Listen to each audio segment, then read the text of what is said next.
Something is wrong with America's rattlesnakes. The disease liquefies their faces. It destroys their snouts, their ability to smell, their capacity to hunt. And in some regions, it's wiping out entire populations of these ancient snakes. But here's what's actually terrifying. This isn't a natural phenomenon. This is a disease that thrives because of how we live, and understanding it could be the key to surviving what's coming next. We're about to walk through one of the most ignored ecological crises in modern America. A crisis that directly impacts your property, your safety, your wallet, and the future of your food supply. This is the story of how a fungus named Nanitsiopsis is reshaping an entire species, why it's happening now, and what it means for the rest of us living here. Stay with me. The first documented cases appeared around 2011 in Arizona. Wildlife managers were out surveying a population of western diamondback rattlesnakes when they noticed something disturbing. Some of the snakes had visible lesions on their faces, crusty, necrotic tissue covering their snouts. The fungus had colonized their skin, their scales, their facial structure itself. It looked like the snake's face was literally decomposing while the animal was still alive. What they were seeing was a condition called Ophidiomyces, but more specifically, it was caused by a fungus called Nanitsiopsis vroieri. This fungus doesn't just infect the surface of the snake's skin, it penetrates into the subcutaneous layers, into the muscle tissue, into the bone. It creates these granulomatous lesions that literally eat away at the integrity of the animal's skull and face structure. Think about what that means for a snake. Their sense of smell is their primary navigation tool. They don't see very well, especially in low light. Their heat pits detect infrared radiation, but their vomeronasal organ, which analyzes chemical scent particles, is their primary hunting mechanism. Without a functional face and functional nasal cavities, they can't smell. They starve. By 2014, the disease had spread beyond Arizona. Cases were reported in Southern California, then Nevada, then Utah, then Texas, then New Mexico. By 2019, Ophidiomyces had been documented in at least 12 states, with western diamondbacks being the most severely affected. But it wasn't just diamondbacks. Timber rattlesnakes in the east were showing symptoms. Massasaugas in the Midwest. Prairie rattlesnakes in Colorado. The fungus was adapting, spreading, intensifying. Wildlife biologists started conducting population surveys in known rattlesnake hotspots. What they found was alarming. In some areas of Arizona and California, infection rates in wild populations were reaching 40 to 60%. You could go out on a survey, and half of the rattlesnakes you found were visibly infected. Many of them were in the late stages of the disease, their faces grotesquely deformed, barely able to move, essentially waiting to die. The worst part? We don't have a cure. We don't have a treatment. We barely understand why this is happening at all. Here's what we do know. Nanitsiopsis vroieri is a dermatophyte fungus, similar in classification to fungi, that cause ringworm in humans or athlete's foot. It thrives in specific environmental conditions. It loves cool, damp environments. It spreads through direct contact with infected animals or contaminated surfaces. And it spreads fastest when snake populations are stressed, crowded, or compromised in their immune function. The geographic spread follows a very specific pattern. It started in the American Southwest, where most of America's rattlesnake populations are concentrated. The Southwest has become systematically warmer and drier over the past 2 decades. You might think that would prevent a fungus that loves moisture from thriving, but here's where it gets complicated. Rattlesnakes in the Southwest spend most of their lives in underground burrows and rock crevices. These underground spaces maintain humidity even when the surface is bone dry. As the region has warmed overall, these underground refugia have become more stable. They hold moisture longer. They maintain cool temperatures longer into the spring and summer. The microclimate inside the burrow where a rattlesnake spends 80% of its life has actually become more hospitable to fungal growth, not less. At the same time, surface conditions have become more extreme. The summers are hotter, the flash flood rains are more intense, the winters are more unpredictable.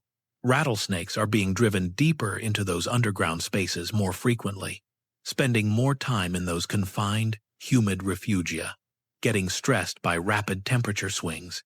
This is where the disease intersects with low-cost living in America. Here's the thing that nobody talks about. Rattlesnakes aren't just an abstract wildlife concern. They're part of the ecological infrastructure that keeps your living costs down. Specifically, they control rodent populations, and rodents are expensive.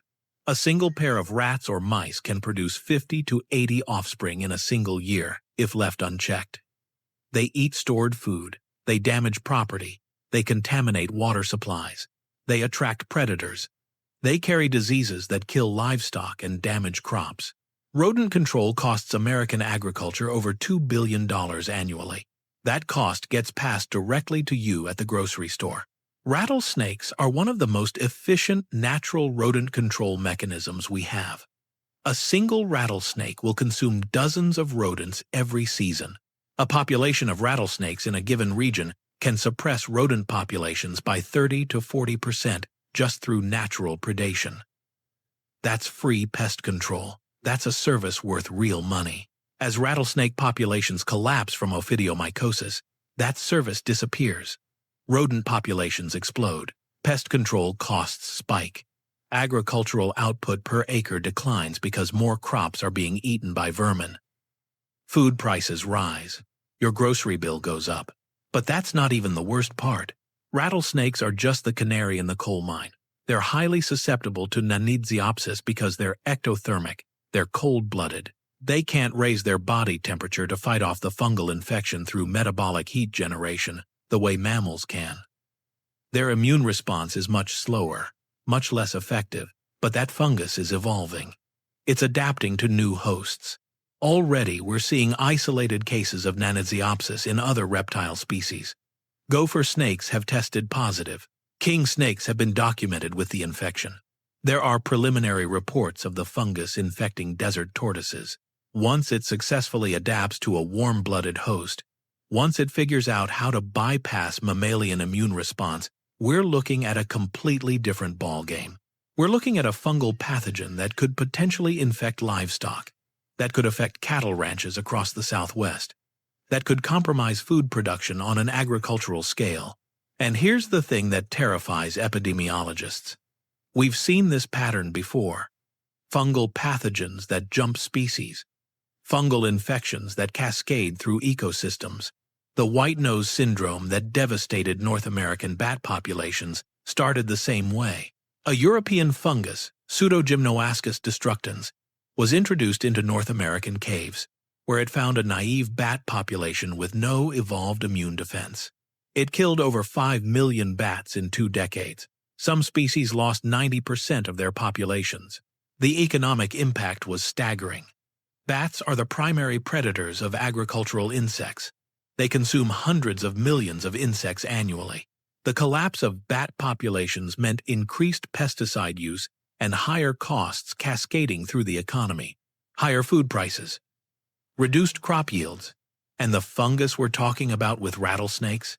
It's already showing signs of being able to adapt to new environmental conditions and new host species. That's how pandemics start. But we're not prepared for it. We're not even treating the rattlesnake crisis as a crisis. The reality is that most people in the Southwest have no idea this is happening. The rattlesnake population near your house could be collapsing, and you wouldn't know it. You'd notice more rats. You'd notice more gophers. You'd notice more insects destroying your garden. You'd wonder why suddenly pest control is harder and more expensive. But you wouldn't connect those dots back to a fungal disease devastating a population of snakes. That's because there's no federal funding for this crisis.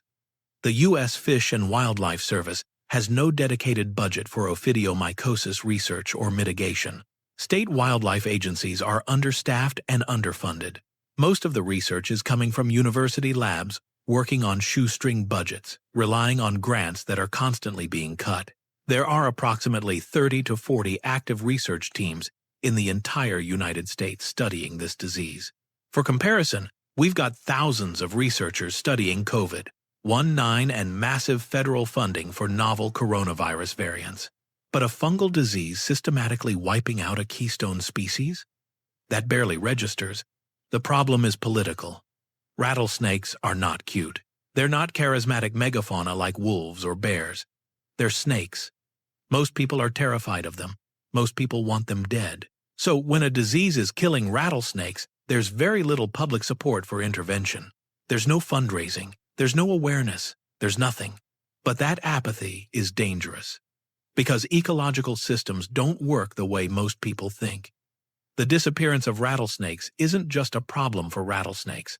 It cascades, it amplifies, and it comes back to affect human communities in ways that are very real and very expensive. This is the cascading crisis. One species collapses, another explodes, costs rise, communities destabilize, people move away, infrastructure fails. The effects compound exponentially in ways that take years to become visible to the average person. Let's walk through what's actually happening in the most severely affected regions right now. In Pima County, Arizona, rattlesnake researchers have documented that the western diamondback population has declined by approximately 50% over the last 8 years. That's catastrophic. In some specific survey sites, the decline is closer to 70%. At the same time, rodent populations have surged. Specifically, populations of Neotoma magister, the desert woodrat, have increased by over 300% in some areas. Desert woodrats are small, but they're destructive. They eat stored food.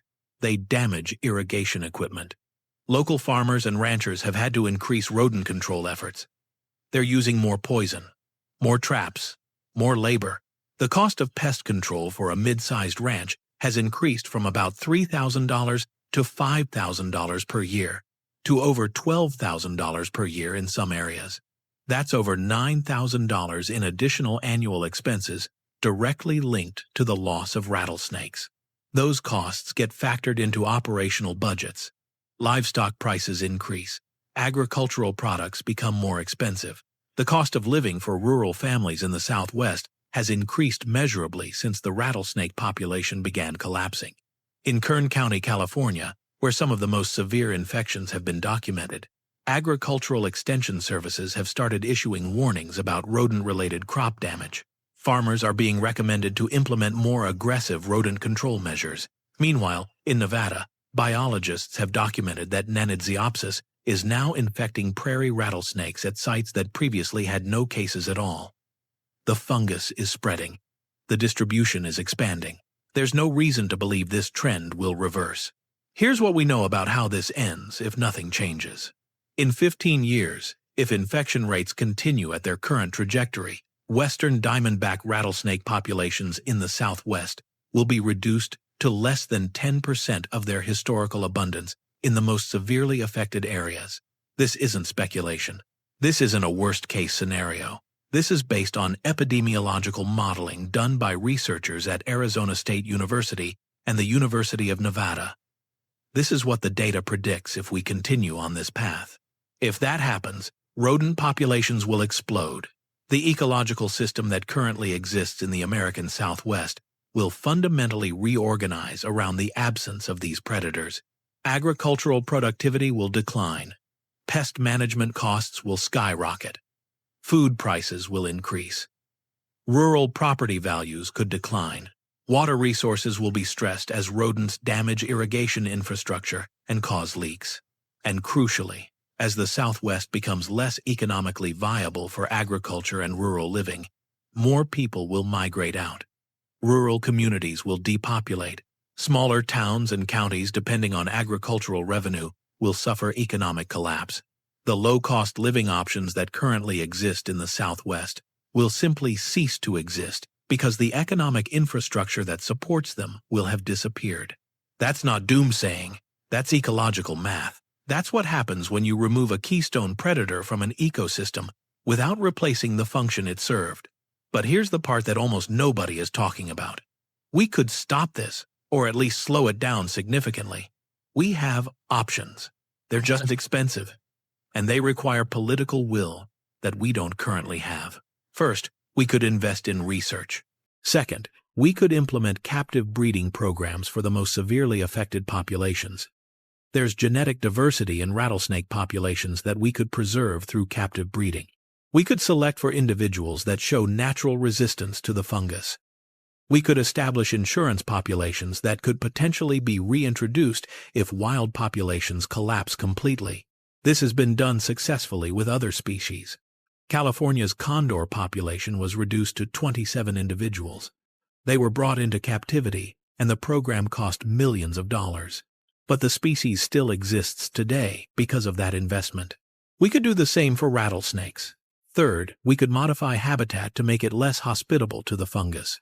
In underground burrows and rock crevices, we could install ventilation systems that reduce humidity.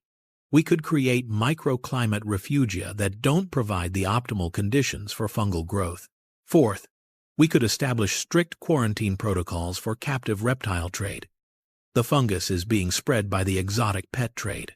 Infected snakes are being transported across state lines and sold to people who have no idea they're infected.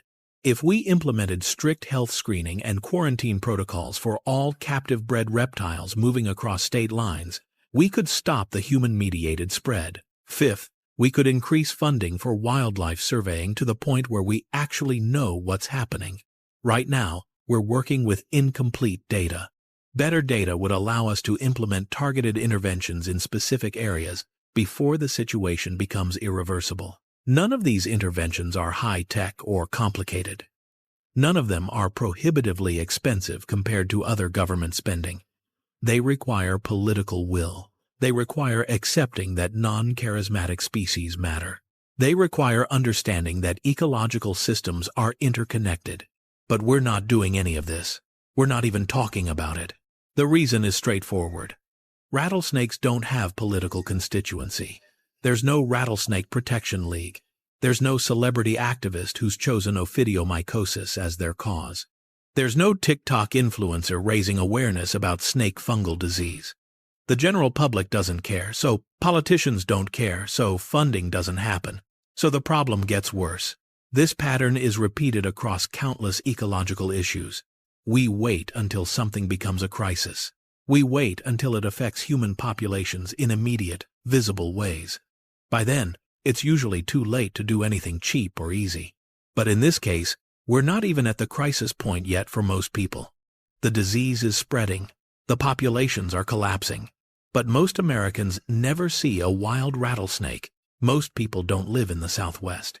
Most people don't directly experience the ecological changes that are happening, so it's easy to ignore. It's easy to pretend this isn't happening. It's easy to focus on whatever crisis is currently trending instead of paying attention to an ecological collapse happening in real time. Here's what you need to understand if you live in the Southwest, or if you care about low-cost living in rural America, or if you care about food security. Rattlesnake populations are collapsing due to a fungal disease.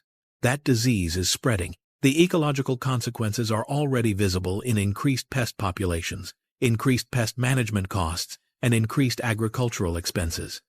If nothing changes, those costs will compound. Rural living will become more expensive. Rural communities will become less economically viable. The low-cost living situation that currently exists in much of the Southwest will deteriorate. That's not hyperbole. That's ecological prediction based on current trends and documented population changes. Now, here's something else you need to understand. The Ophidiomyces crisis is symptomatic of a larger issue. We're living in a time of unprecedented ecological instability. The climate system is destabilizing. Weather patterns are becoming more extreme. Ecosystems that have been relatively stable for human civilization are being forced to reorganize rapidly. Losing populations of native predators is not a minor issue. It's a major vulnerability. It's one more stress on a system that's already stressed. It's one more piece of ecological infrastructure that we're losing without replacement. If you live in the Southwest and care about having affordable access to land and rural living, you should care about this. If you care about food security and the future of agricultural production in America, you should care about this. Loss of natural pest control means increased agricultural costs, which means increased food prices, which affects everybody. If you care about the future of wildlife and biodiversity in this country, you should obviously care about this. And if you're paying attention to emerging infectious diseases and pandemic risk, You should care about this, because Ophidiomyces is a textbook example of how ecological disruption creates conditions for pathogenic spread. It's how damaged ecosystems become incubators for emerging diseases. The situation with rattlesnakes and Ophidiomyces is not inevitable. It's not a natural catastrophe that we're helpless to prevent. It's a problem with known solutions and identified interventions.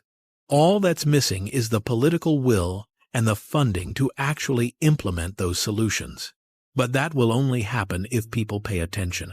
If people understand that this matters. If people make it clear to their representatives that wildlife disease, surveillance, and management are priorities worth funding. Right now, rattlesnakes are disappearing, and almost nobody is even talking about it. The disease is spreading rapidly, and the research community is working with only a fraction of the resources they need. The ecological damage is compounding exponentially, and there's no coordinated response at a national level. That's not because we can't fix this. It's because we haven't decided that we will, and that decision, or the failure to make that decision, is going to have real consequences. For rattlesnakes, yes, but also for you, for your living costs, for the food you eat, for the communities that depend on rural living and agricultural production. This is what ecological crisis looks like when it doesn't involve cute animals or charismatic species. This is what happens when the systems that keep everything else running start to break down, and nobody notices, because the species dying isn't one that shows up on nature documentaries. Nobody's filming documentaries about the slow economic collapse of rural America caused by the rodent explosions. Nobody's making Netflix series about fungal diseases destroying keystone predators. So, we ignore it. Let's be specific about what this means in practical terms for people living in America's low-cost areas. If you're retired and living on a fixed income in rural Nevada or Arizona, because housing is affordable, because your money stretches further, this matters to you. If the cost of property maintenance increases due to rodent damage, if food prices go up because agricultural productivity declines, if communities depopulate and local services disappear, your quality of life and economic security are directly affected. If you're a young family trying to build a life somewhere, you can actually afford a home and land, and you've chosen to do that in the Southwest because it's economically viable. Understand that viability is dependent on ecological infrastructure you probably don't think about. Lose the rattlesnakes, you lose one of the systems that keeps the rural landscape cost-effective to live in. If you're a farmer or rancher, and you've built your business model around current pest management costs, you need to understand that those costs could double or triple within a decade if rattlesnake populations continue to collapse. That affects your profit margins. It affects your ability to stay in business. It affects whether your family can continue operating the land the way you've been operating it. The Ophidiomyces crisis is already costing money. It's already affecting budgets and economic calculations in the Southwest. We're just not adding up the total cost, and we're not attributing it to the actual cause. One of the most insidious aspects of ecological decline is that it happens gradually enough that people adjust to the new normal without realizing what's changed. Prices slowly increase. Pest problems slowly get worse. Communities slowly depopulate. The changes happen so gradually that there's no single moment where people wake up and say, "This is obviously because an entire predator species collapsed." It just feels like the economy is getting worse, like rural living is becoming less affordable. But if you trace the chain of causation back, you find ecological disruption at the root. You find the disappearance of populations that were performing ecological services we've become dependent on. You find systems breaking down in ways that cascade through the economy. We've seen this pattern before with species collapse. In the 1950s and 1960s, we used DDT to kill off mosquitoes and other insects that we thought were worthless pests. What we actually killed off were entire ecological systems. We killed off the predators that fed on insects. We killed off birds that fed on insects. We created an ecological desert and filled it with the one species we were targeting. Then it evolved resistance. We needed more DDT. The problem got worse, and by the time we stopped, we'd fundamentally altered ecosystems. The rattlesnake crisis is different because we're not deliberately killing them off, but the mechanism is similar. We're creating conditions where a pathogen can spread. We're not investing in understanding the problem. We're not taking preventive action. We're just watching the system break down in real time. And just like with DDT, we won't understand the full cost of what we've lost until it's too late. Here's what concerns the epidemiologists and conservation biologists who are paying attention to this. Once Nunidziopsis vroyeri becomes established in wild populations, once it reaches a certain prevalence threshold, it becomes essentially permanent. The fungus will persist in the environment. It will persist in soil. It will persist in caves and burrows. You can't eradicate it. You can only manage it. If we reach that point of no return, and we're probably already close in some areas, then the rattlesnake populations in those regions will exist in a permanently stressed state. They'll be limited by disease. They'll never recover to historical numbers. That new normal will mean permanently elevated pest populations, permanently elevated pest control costs, permanently changed agricultural economics in the region, a permanently different landscape. For people trying to live affordably in those regions, that's a permanent increase in cost of living. It's a permanent reduction in the viability of rural communities. It's a permanent reshaping of where people can afford to live and what that living situation will cost. We're not powerless here, but we're also running out of time. The more infections occur, the more established the disease becomes, the harder it will be to reverse. Preventing catastrophe is always cheaper than managing catastrophe. It's cheaper to invest in research and prevention now than to deal with the economic consequences of ecological collapse later. But that investment requires believing that this matters. That requires caring about snakes that most people are afraid of. That requires understanding that ecological systems are interconnected. That requires recognizing that the low cost of living in rural America depends on environmental infrastructure that we're currently allowing to break down. The rattlesnakes are disappearing. The fungus is spreading. The ecological system is reorganizing in real time. And almost nobody is paying attention. That's not because this isn't important. It's because we've trained ourselves not to pay attention to the systems that keep everything else running until they fail catastrophically. The rotting faces of rattlesnakes in the Arizona desert are a warning sign, a signal that something is breaking in systems we depend on. The question is whether we'll pay attention in time to do something about it. The answer to that question will determine whether rural America remains affordable to live in. It will determine what your grocery bills look like in 10 years.